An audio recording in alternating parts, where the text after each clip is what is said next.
Assalamualaikum warahmatullahi wabarakatuh. Bagaimana puasa Anda di bulan suci ini? Kita kembali hadir di Tafsir Al-Misbah bersama saya Alvin Adam. Dan tentunya ada Pak Quraisy. Assalamualaikum Pak Quraisy. Waalaikumsalam. Lalu juga ada Bayu Oktara. Waduh, ini cocok buat topik kita hari ini ya. Nah, sehat yuk? Alhamdulillah. Happy ini, makin happy makin tenang. Amin. Makin Insya fokus Allah. katanya hidupannya. Amin. Nah, kita senang denger. Kalau sahabat kita happy kan kita senang ya Pak. Iya. Nah, kalau di perjumpaan kita kemarin kita udah membahas tentang surat Al-Ahzab. Sekarang kelanjutannya kan kita bahas, yaitu pada ayat ke-53 sampai ke-59. Nah, di ayat ini dijelaskan tentang etika pergaulan dalam rumah tangga, di mana Allah melarang orang-orang yang beriman memasuki rumah orang tanpa seizin yang punya rumah. Untuk lebih jelasnya lagi, kami persilakan pada Pak Quraisy untuk langsung mulai Pak kajiannya. Baik, bismillahirrahmanirrahim. Sebelum kita masuk, saya ingin mengambil kesimpulan awal terlebih dahulu. Agama Islam ini bukan hanya mengatur hubungan antara manusia dengan Tuhan. Bukan hanya mengatur hubungan manusia antara Allah atau antara manusia dalam hal-hal yang besar. Hal-hal yang kecil pun diatur. Mulai dari masuk WC ada tuntunannya. Bersin ada tuntunannya. Nah, kita di sini akan mempelajari sebagian dari tuntunan itu. Yang pertama yang akan kita baca, bagaimana tuntunan berkunjung ke rumah orang. Ya, jadi memang ajarannya menyeluruh. Tidak ada suatu agama yang Anda bisa temukan dalam kitab sucinya suatu tuntunan yang menyeluruh sebagaimana Anda bisa temukan dalam Al-Quran. Ya kan? Oke, mari kita baca ayat ini. Ayat ini sebenarnya turunnya ada hubungannya. Kemarin kita ada bicara tentang perkawinan Nabi Muhammad dengan bekas istri anak angkat beliau, Zainab binti Jahsy. Tentu dalam konteks perkawinan itu ada semacam pesta perkawinan. Dianjurkan, memang agama menganjurkan kalau ada kawinan undang orang, sembelih walau seekor kambing. Itu dalam konteks menyampaikan pada orang bahwa ini pasangan Anda, sehingga kalau Anda berjalan dengan dia di suatu tempat umum, orang tidak tuduh Anda macam-macam. Oh, itu memang istrinya. Nabi pernah berjalan di malam hari bersama salah seorang istrinya. Ada 2 orang yang lewat lihat Nabi dengan perempuan itu. Terus mereka cepat-cepat seakan-akan mau menghindarkan, tetapi Nabi terus panggil dia, sini. Ini istri saya loh. Iya Nabi, dia bilang saya takut setan mempengaruhi kamu. Sehingga kamu punya prasangka yang buruk. Nah, oke, itu secara umum. Secara khusus, waktu perkawinan, dalam konteks perkawinan ini Nabi melakukan pesta di rumahnya yang kecil sebenarnya rumahnya. Mengundang beberapa sahabatnya. Nah, ada yang datang sebelum waktu. Ada yang datang sudah makan masih ngobrol. Turun ayat kita ini. Kita baca ayat kita. Ya ayyuhalladzina amanu la tadkhulu buyutan nabi illa ayyu'zana lakum ila ta'amin ghaira nazirina ina'ahu. Wahai orang-orang yang beriman, jangan masuk ke rumah Nabi kecuali kalian diundang untuk suatu pesta diundang untuk makan. Ya. Tapi jangan datang terlalu cepat. Seakan-akan kalian menantikan masaknya makanan. Diundang jam 12 makan, jangan datang jam 11. Itu mengganggu tuan rumah. Datang pada waktunya atau 5 menit sebelumnya. Ya kan? Jadi nggak repot juga ini yang punya Iya rumah kan, gitu loh. tuan rumah jadi repot melayani tamu. Sebentar lagi siap-siap Iya. ya. Sementara lagi siap-siap, lagi ada. Belum Bayu mau pakai baju keren dulu kan. Itu kan tiba-tiba gitu. Iya kan? Nah, kemudian kalau diundang, masuklah. Dan kalau sudah selesai makan, segera bangkit. Jangan duduk bersenang-senang ngobrol. Karena itu mengganggu Nabi. Nah, kita lihat. Jadi tuntunannya bagaimana? Datang tepat waktu, habis selesai, pulang. Jangan ngobrol lama-lama sehingga mengganggu Nabi. Sebenarnya ini, tuntunan ini bisa kita tujukan kepada semua orang, terhadap semua orang. Lebih-lebih kalau orang itu orang yang Anda hormati. Boleh jadi kalau kita berteman, mau duduk begitu, tidak sungkan kan kalau temannya. betul. Tapi ada orang yang merasa ini. Nabi di sini, dalam riwayat itu orang masih duduk ngobrol, Nabi sudah bolak-balik berdiri, datang lagi dia masih ada dia. Nah, di sini dikatakan itu mengganggu Nabi, tetapi Nabi malu untuk berkata pulanglah.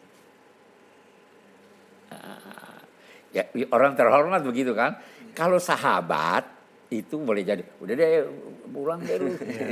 Iya kan, bisa begitu. Break dulu, nah kita mau kerja besok. Nabi ini malu. Kita ingin garis bawahi lagi satu hal. Malu itu apa? Kita lihat. Kalau dalam bahasa, malu itu perasaan tidak enak. Karena melakukan sesuatu yang dianggap kurang baik oleh masyarakat, ya kan? Atau dianggap tidak tepat pada situasi itu. Baik ketidaktepatan itu dalam pakaian, dalam ucapan, malu. Kalau dalam agama, malu itu tidak sekedar seperti itu.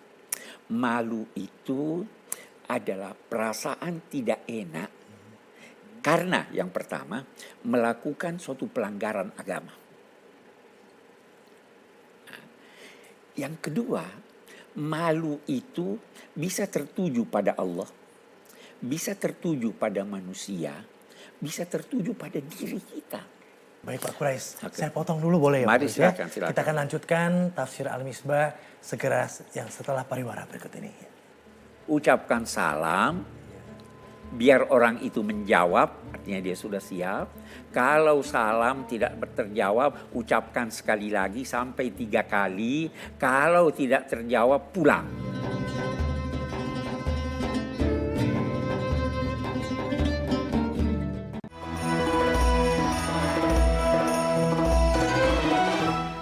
Anda kembali menyaksikan tafsir Al-Misbah di Metro TV. Kita masih membahas tentang surah Al-Ahzab ayat 53 sampai 59. Tadi ada malu. Tadi kata malu ya, malu terhadap Allah. Ya. Malu terhadap diri sendiri. Ya. Malu mempermalukan orang lain. Ini saya dan Bayu langsung jedor. Bisa di situ ya. Sampai sedemikian rupanya ya. Pak Quraisy ya. Silakan Ya. dilanjutkan kembali. Jadi kalau kita mau bicara soal itu, saya mau beri beberapa contoh bagaimana malu, Nabi itu malu mempermalukan orang. Dia kalau mau mengkritik seseorang, dia tidak sebut namanya. Beliau berkata, kenapa ada orang seperti ini. Tidak ada yang malu.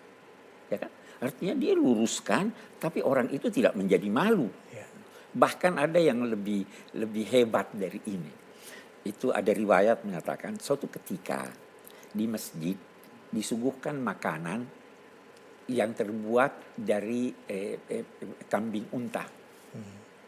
Maaf, setelah makan ada salah seorang keluar angin. Mau salat. Kalau kira-kira bagaimana caranya Nabi supaya orang ini tidak malu? Karena kalau dia berkata yang keluar angin pergi wudhu. Malu kan? Ketahuan. Ketahuan. Ya, betul. Jadi Nabi bersabda begini. Yang makan daging unta pergi berwudu. Semua makan daging unta. Semua pergi berwudu. Yang batal wudunya menjadi ini, yang tidak batal memperbaharui wudunya. Ulama yang tidak memahami sebab ucapan ini beranggapan makan daging unta membatalkan wudu. Padahal sebenarnya konteksnya bukan seperti itu. Salah satu bukti bagaimana Nabi itu menjaga perasaan sehingga jangan sampai orang malu. Bahkan dalam banyak hal ada orang datang mengaku pada Nabi, wahai Nabi saya berdosa. Nabi pura-pura tidak dengar. Wahai Nabi, jatuhkan pada saya sanksi hukum. Saya melakukan perzinahan. Nabi enggak dengar. Dalam hati Nabi, ini orang sudah insaf, tidak perlu dipermalukan. Berkata sekali, wahai Nabi, jatuhkan saya ini. Nabi masih bertanya pada yang lain, ini orang gila atau bukan? Tidak mau dipermalukan. Nabi jatuhkan saya ini, saya melakukan perzinahan.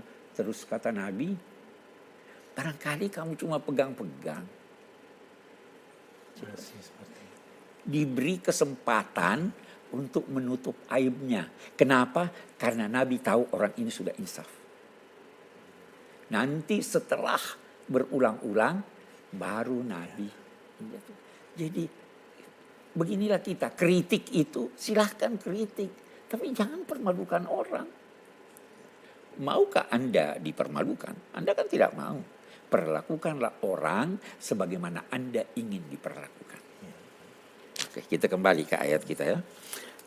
Jadi itu tuntunan berkunjung ke rumah pada waktunya. Apalagi sekarang saya kira. Kalau kita lihat di sini, kalau kamu diundang dalam konteks makanan, untuk kita di kota-kota besar, sebelum berkunjung ke rumah orang, apalagi orang-orang terhormat, minta waktu. Kenapa minta waktu? Supaya dia siap. Apalagi kayak di Jakarta. Anda pergi ke rumah satu orang, orangnya tidak ada. Minta waktu. Diberi waktu, datang pada waktunya. Jangan melecehkan orang, suruh orang menunggu Anda. Anda termasuk istimewa. Anda hadir sebelum jam. Iya kan? Itu kan mestinya begitu. Ya toh? Menghargai berarti ya. Ada orang yang suruh kita nunggu kapan datangnya. Bukan tuntunan agama. Oke. Setelah itu kita lihat tuntunan yang lain. Di rumah, kalau mau berkunjung ke rumah, pasti ada wanita-wanita, ada istri, ada anak-anak. Boleh jadi dalam konteks hubungan antar manusia, boleh jadi, apalagi sekarang, boleh jadi Anda berhubungan dengan istri seseorang, ada caranya dong. Jangan datang tanpa waktunya, jangan masuk tanpa izinnya, jangan ngintip. Kata Nabi saya, kalau lihat orang mengintip, saya ingin cocok mata dia. Jangan mengintip. Ucapkan salam, biar orang itu menjawab, artinya dia sudah siap. Kalau salam tidak terjawab, ucapkan sekali lagi sampai 3 kali. Kalau tidak terjawab, pulang. Dalam konteks istri Nabi, yang kita pernah berbicara bahwa Nabi adalah seorang yang mulia, seorang yang harus dihormati, istrinya pun demikian. Di sini ada tuntunan khusus kepada mereka. Wa iza sa'altumuhunna mata'an fas'aluhunna min wara'i hijab. Kalau kamu meminta suatu barang kepada istri-istri Nabi, maka mintalah itu di belakang tabir. Hijab itu sebenarnya bukan pakaian ini, tabir. Jadi kita biasa di masjid sampai sekarang ini kita masih biasa lihat dalam ceramah ada tempat perempuan sendiri, laki sendiri, ya kan? Terus ada tabir ya. Itu tuntunan diambil dari sini. Walaupun oleh kemudian sementara ulama berkata bahwa itu tidak mengharuskan ada tabir, tetapi yang penting tidak berbaur sehingga Itu sebabnya juga ada ulama-ulama kita yang berkata di pesta perkawinan itu laki-laki sendiri, perempuan sendiri kan. Oke, itu bisa diterima. Walaupun ada yang lain yang punya pendapat lain. Baik, kita break dulu. Kita break dan kita akan kembali setelah pariwara berikut ini di Tafsir Al-Misbah. Nabi pernah berpesan pada Sayyidina Umar. Yang mana lebih tinggi kedudukannya Sayyidina Umar dari Nabi? Jelas Nabi. Tapi Sayyidina Umar mau pergi umrah, mau pergi tawaf. Nabi berkata, la tansani min du'aik. Ya akhi, saudaraku jangan lupa doakan saya di sana.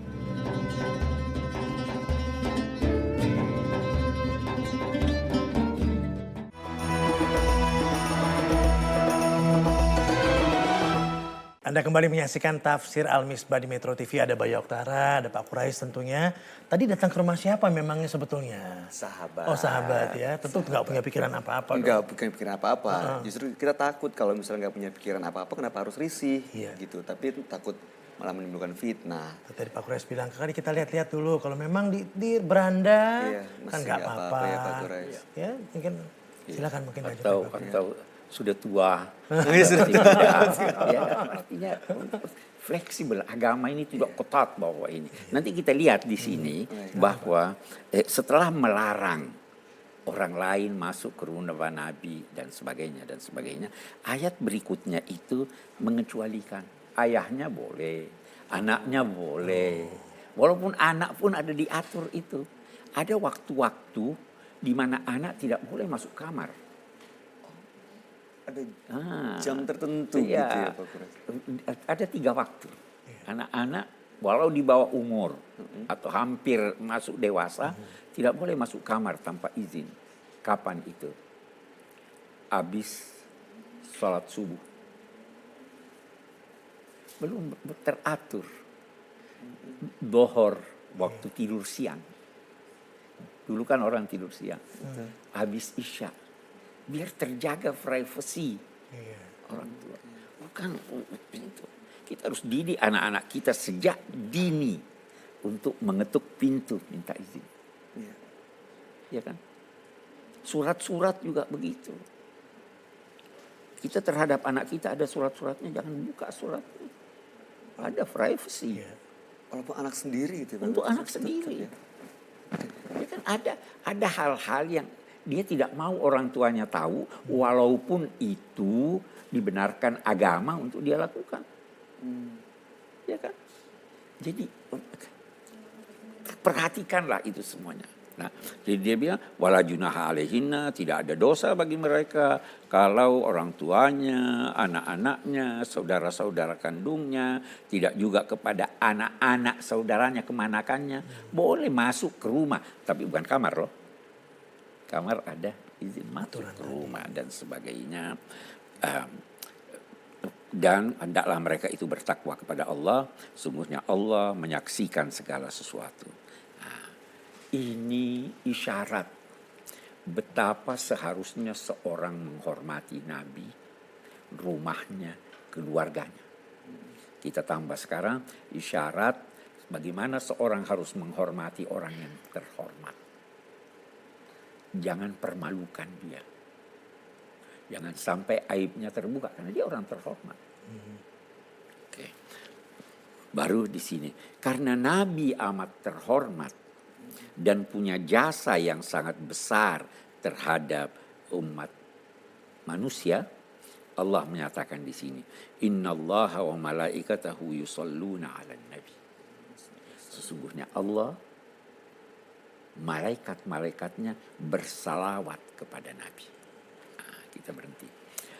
Salawat itu ada dari Allah, ada dari malaikat, ada dari kita. Salawat dari Allah itu berarti rahmat dari Allah.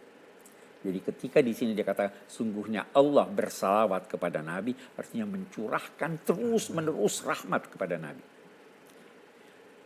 Nabi walaupun sudah sedemikian banyak rahmat Allah yang beliau dapatkan, Allah rahmatnya tidak terbatas. Sehingga terus menerus malaikat bersalawat itu artinya memohonkan ampun. Dia mohonkan ampun kepada Rasul, melakukan hal-hal yang menurut ukuran kita wajar, tapi karena beliau manusia terhormat itu tidak wajar. Saya beri contoh perbandingan. Saya pernah beri contoh ini. Anak SD kalau salah, bisa ditoleransi kesalahan itu kalau itu berkaitan dengan sesuatu yang di atas umurnya.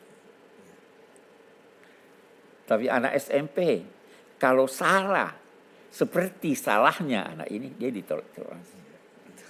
Ya kan? Betul, dihukum. Semakin tinggi derajat seseorang, semakin besar tuntutan atas dia. Nah, Nabi kalau melakukan kesalahan, itu bukan kesalahan dalam ukuran manusia biasa. Nah, dianggap kesalahan. Kamu orang, masa kamu begitu?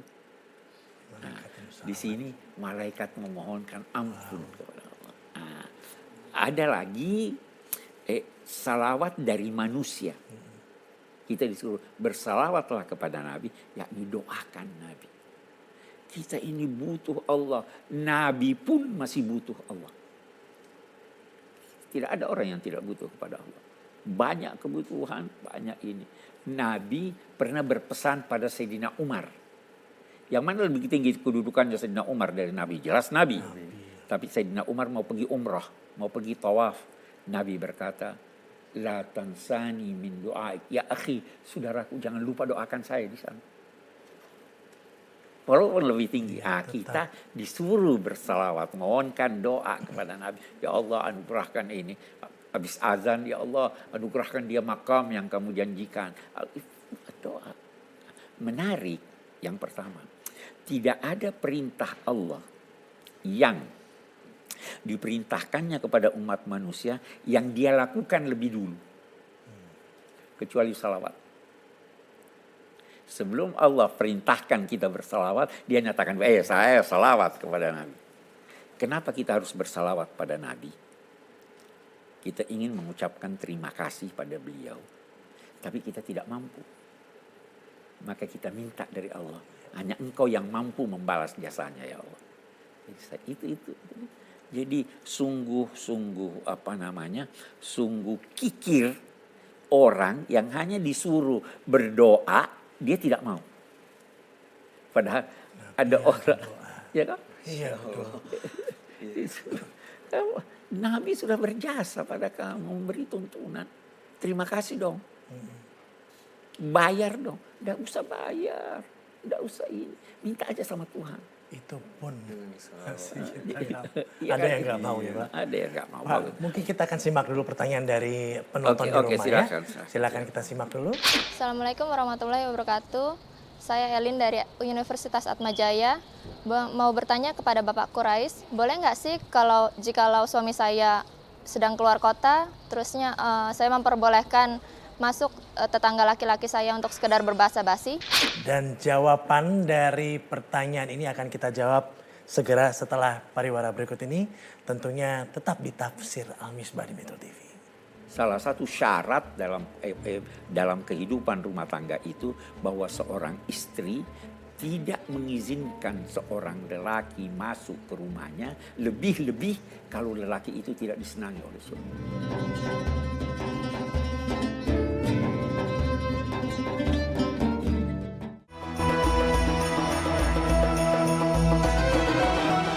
Kembali di Tafsir Al-Misbah, kita masih membahas tentang etika dalam rumah ya, masuk dalam rumah ya Pak ya. Pertanyaan dari penonton di rumah ya. Saya ingin bertanya Pak Quraisy, suami saya seringkali dinas di luar kota dan saya sendirian bersama anak saya yang masih kecil. Nah terkadang tetangga saya laki-laki sering mengajak saya ngobrol di belakang rumah. Bolehkah saya mempersilahkannya untuk sekedar basa-basi atau bagaimana? Apa yang harus dilakukan?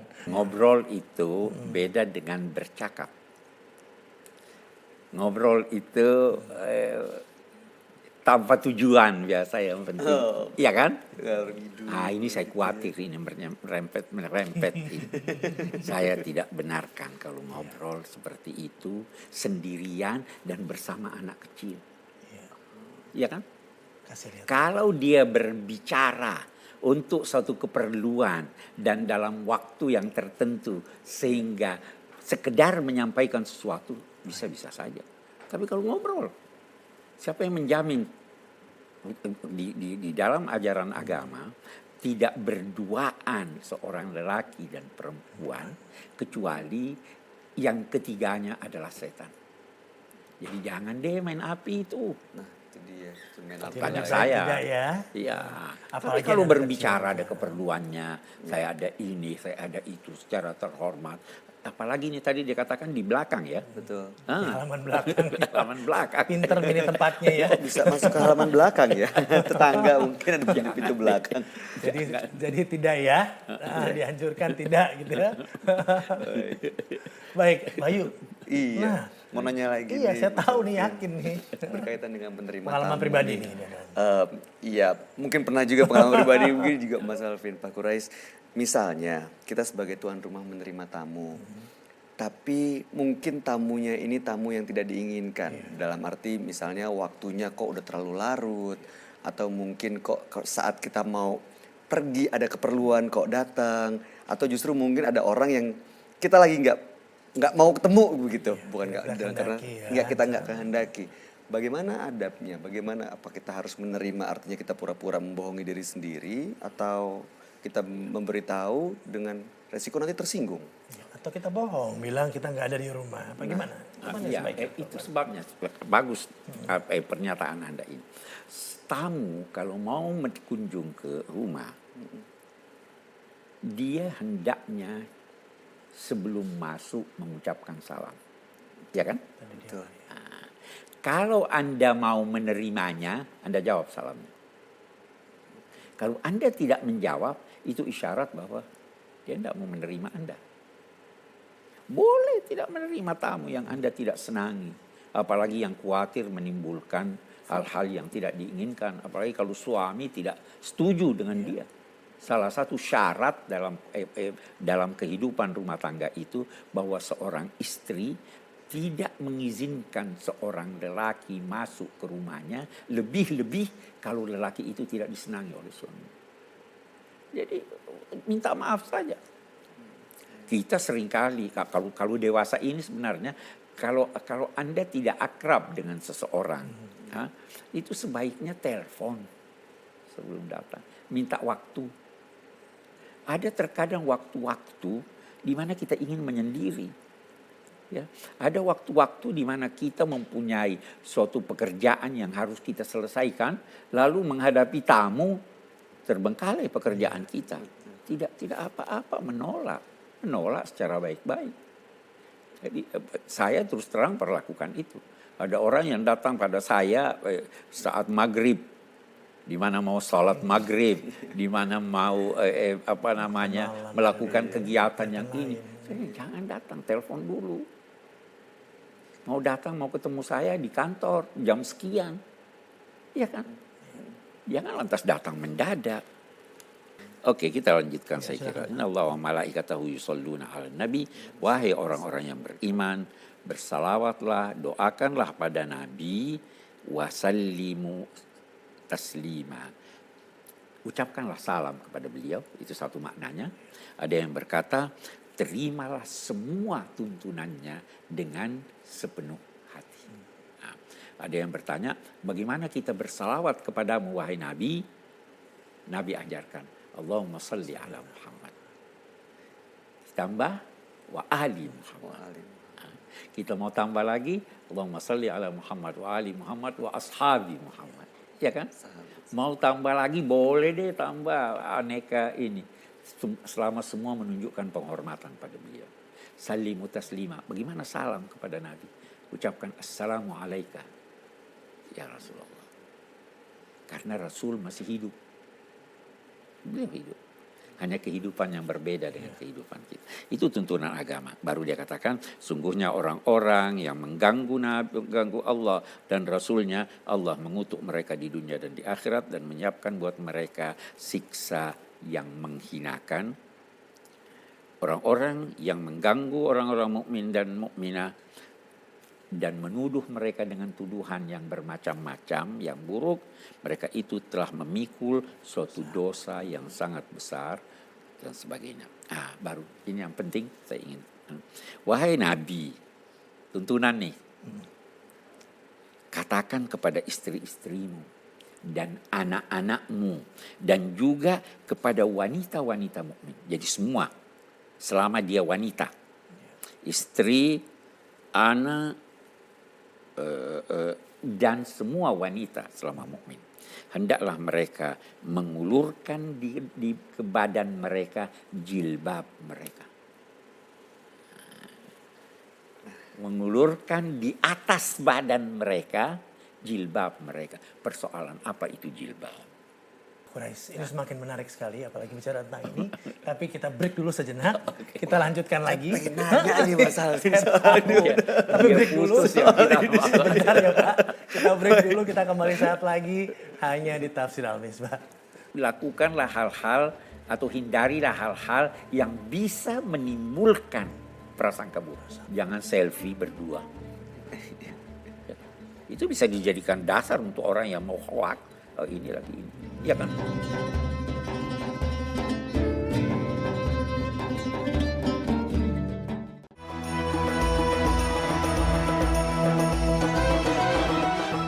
Kembali di Tafsir Al-Misbah di ayat ke-59 tadi ya Pak ya. Ya. Hendaklah mengulurkan jilbabnya ya tadi. Ya, mengulurkan Mengulurkan jilbabnya jilbabnya. secara mantap ke Secara badan mereka. mantap ke badan mereka. Ada alaihinna secara mantap. Apa ini jilbab? Kan beda-beda. Ada yang berkata pakaian di atas pakaian. Itu yang biasa orang pakai, pakaian hitam. Ya toh? Boleh jadi di dalamnya itu pakaiannya yang indah. Kalau keluar dia pakai itu. Kalau tidak ada orang lelaki, pesta perempuan dia buka itu, dia pakailah pakaian yang ini. Nah, dulu di zaman Nabi ada wanita-wanita merdeka, ada budak-budak. Dulu WC itu bukan dekat rumah. Pergi jauh di tempat yang rendah. Di semak, kalau ada semak. Supaya tidak terlihat. Nah, ada anak-anak muda usil. Kalau keluar, dia ganggu. Maka Allah memerintahkan. Hendaknya kalau keluar, pakai pakaian tertutup untuk apa? Nah, kita baca di sini. Zalika adna ayyurafna fala yuzaina. Tujuannya supaya bisa dikenal bahwa dia orang merdeka sehingga tidak diganggu. Karena ini anak-anak usil berkata, oh, saya kira dia itu budak, kan bisa jasa ganggu itu. Nah, jadi terlihat bahwa tujuannya untuk itu. Di zaman Sayyidina Umar, itu budak-budak dilarang pakai jilbab. Sebab menjadi tidak berbeda antara orang merdeka dengan tidak, ya kan? Oke, itu berarti jilbab ya dalam pengertian ini tadi. Nanti kita punya ayat yang lain lagi yang berbicara tentang kerudung dan lain-lain. Ada ayatnya yang lain.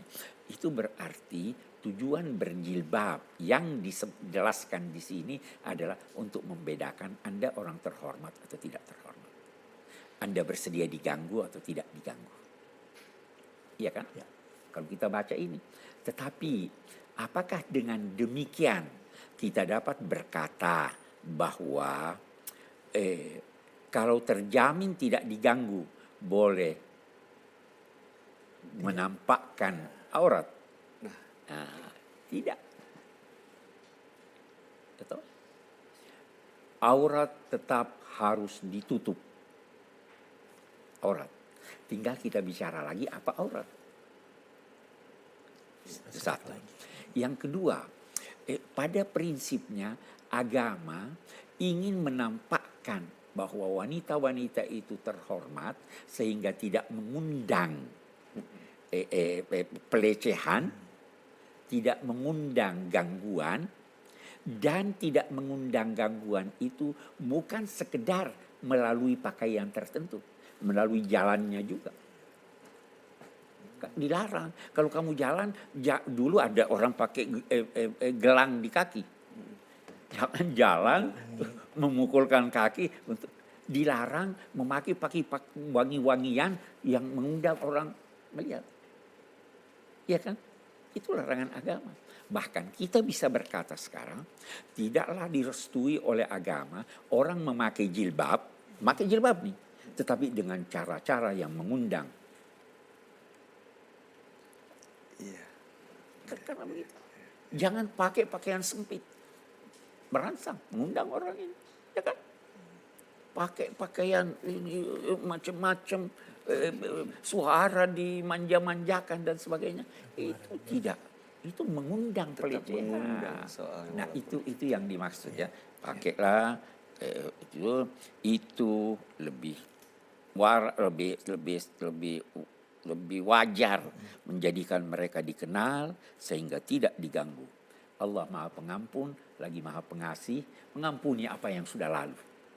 Mari mulai dari sekarang untuk Karena menyesuaikan pengetahuan diri. udah tambah kan. Iya. Ya kan? Baik, kita mungkin sampai ke kesimpulan ya Pak ya. Kesimpulannya itu, saya kira yang pertama kesimpulan kita adalah perlu penghormatan kepada orang-orang yang mulia. Perlu memperhatikan cara-cara jam-jam berkunjung kepada orang. Jangan melampaui batas, jangan terlambat, jangan juga terlalu cepat, jangan mengganggu tuan rumah. Ya, itu satu. Yang kedua, saya kira dari apa yang kita baca tadi ini bahwa untuk menghindari timbulnya fitnah yang tidak diinginkan, lakukanlah hal-hal atau hindarilah hal-hal yang bisa menimbulkan prasangka buruk. Ya kan? Jangan selfie berdua.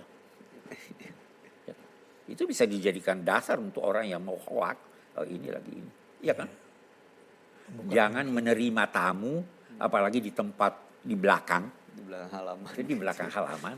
Apalagi dalam jam-jam yang tidak tepat. Ya kan? Itu supaya tidak timbul fitnah. Supaya nama baik Anda, nama baik suami tetap terpelihara. Baru kita lihat lagi, hormatilah Nabi, agungkan dia.